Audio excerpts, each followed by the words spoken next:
What's going on, guys? Welcome back to the channel. So clearly, we're going to go over each team's free agency moves, starting with the Green Bay Packers. Of course, one of the biggest moves they made in the offseason was getting Aaron Rodgers back in Green Bay. Not trading him, not getting rid of him, so on and so forth. So he's there. He's got his contract. Reportedly, it saves them $18 million in cap space. So that's good news. Bad news, however. Well, let's go over more good news first. Okay, I'll give you the good and then I'll give you the bad. Good news, they've signed Devontae Campbell, linebacker, and Preston Smith. They've extended them out. Looks like they put a second-round tender on Allen Lazard. So we'll see what ends up happening with that. There's other receivers out there they could get possibly. The biggest news out of Green Bay right now, and the most devastating for probably Packers fans, is he's not going to play on a first-round tender. He's not going to sign it. Not going to play under a franchise tag. Not going to do any of that. And they're far apart, and he wants to be the highest-paid receiver in football, which I believe right now is DeAndre Hopkins. Correct me if I'm wrong down in the comments. At $27 million a year. So you can do a long-term contract. Now maybe you can upload the money and bonus money to make him the highest paid wide receiver ever. But if he wants highest paid receiver money every year for the next 5, 6, 7 years, whatever it's going to be, at 29 years old, man, that's a lot of money. That's a lot of money, and I don't know how they're going to create that cap space right now, especially after the 2 linebacker signings and Aaron Rodgers signing. Kind of puts them in a stressful situation, and just feels like the players are being kind of greedy, and they don't really want to win a championship. That's just my feeling on it. A lot of money. Yeah, Devontae Adams is great, but there's receivers coming out in this draft, and there's other young receivers that are coming up that are going to end up being better than him, younger than him, faster than him. He's not going to last forever.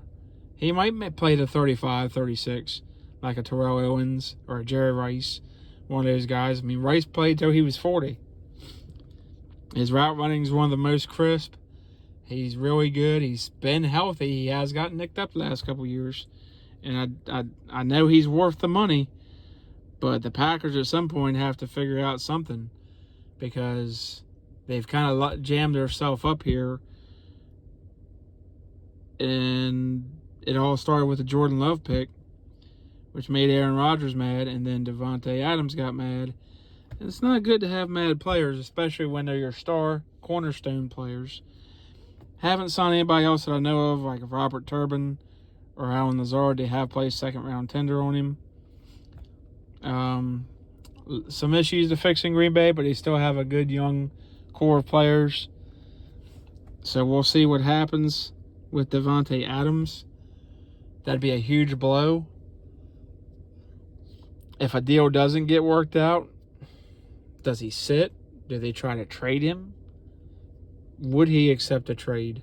Because at the moment, I'm in a vehicle, guys. I'm on the road, so I don't know what his contract, how it's structured, and what the terms of it are, and what the clauses, like a no trade clause or anything, is in there.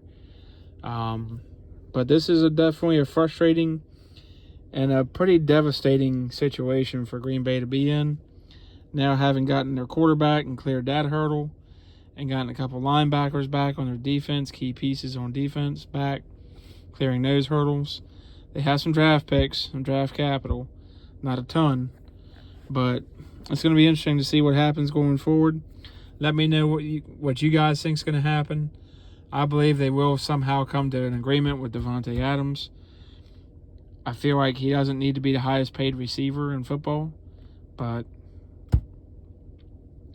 that's, I don't know. I understand he wants the money, and I understand he's best receiver in football last year. He might not be this year. He'd get hurt, and then he's done. His career's over. I mean, that's the risk these teams are taking. So they got to look at it that way, too. And then a lot of that money, like Aaron Rodgers, is guaranteed. He can retire next year, and he gets 153 guaranteed no matter what he does. And the team has to eat that. So that's a lot to ask of a team. I understand your career is short and all, but how much money do you really need? Are you trying to become a billionaire? Because that's not going to happen. You're not going to make the same money as owners. That's why there's owners and there's players.